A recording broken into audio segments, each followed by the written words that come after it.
Thank you, Father Bauer, Father Becker, Reverend Fathers, honored guests, and my brothers. Moms are fantastic people.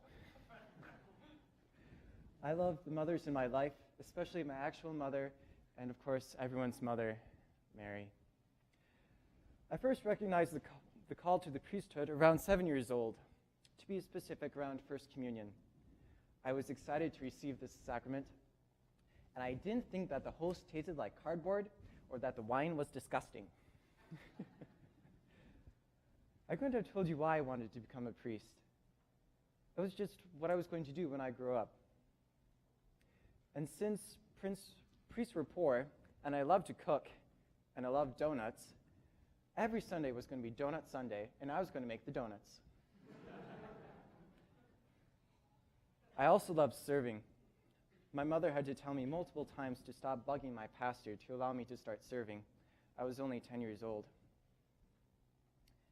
I was so set in my ways of becoming a priest that I let slip on accident.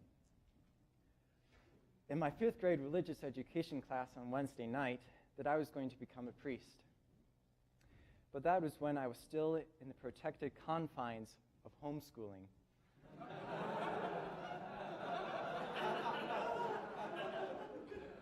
I started real school.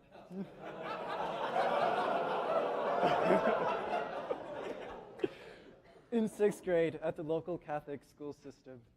Unfortunately, it wasn't very Catholic, and becoming a priest wasn't the thing that people do.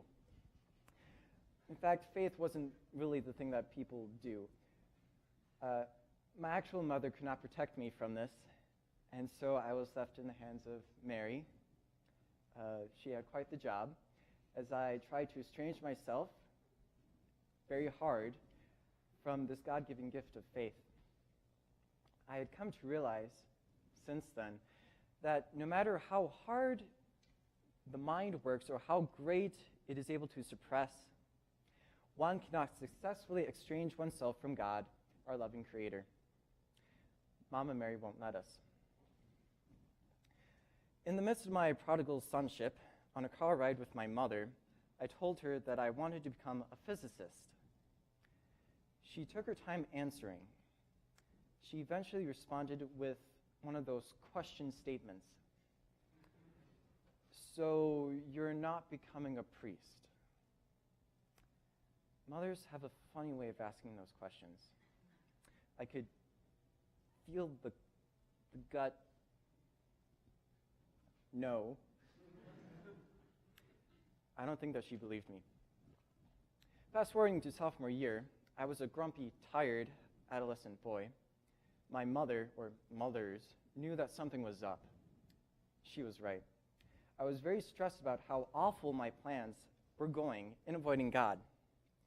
I was trying to grasp anything for an occupation: physics, astrophysics, nuclear physics, chemistry, mathematics, engineering, linguistics, philology. Nothing could give me peace, and certainly nothing could give me joy. Granted, I was ignoring my seminarian friend who told me that I should become a priest. I have no idea how, nor even why, I signed up for my first Vianney visit. I think it was my mom. Anywho, I was really lost in terms of vocation and really desired to know what I should do. In fact, I was desperate. So, come the part when we talked with the priest one-on-one, I spilled out my problems and worried and expected the clear-cut answer from the knight in shining armor of a priest to tell me what to do with my life. Father Gooder had not yet told me that is not how spiritual direction goes.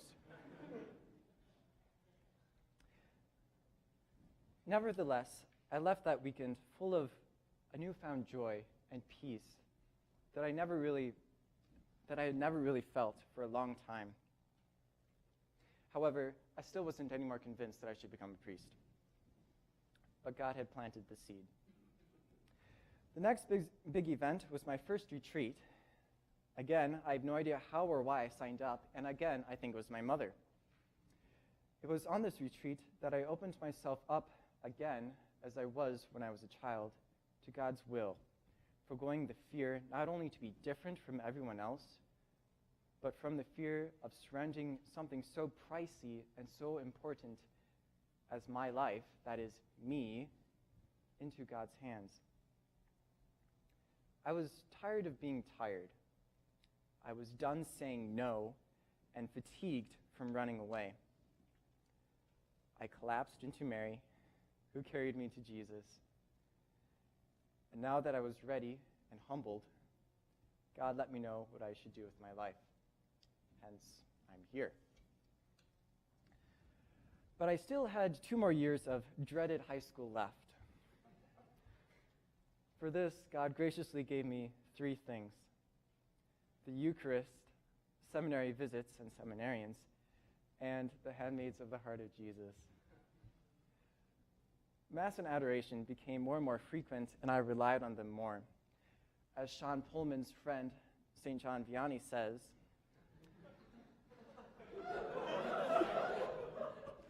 when we receive Holy Communion, we experience something extraordinary, a joy, a fragrance, a well-being that thrills the whole body and causes it to exalt. I treated seminary visits like retreats and breaths of fresh air from my high school dungeon, as I called it.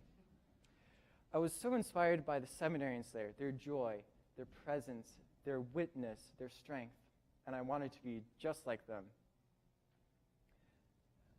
My interactions with the handmaids were frequent, as I was their accompanist for both piano and organ, and also sang with several masses with them, such as Father John Kelly's was my first mass that I had ever gone to.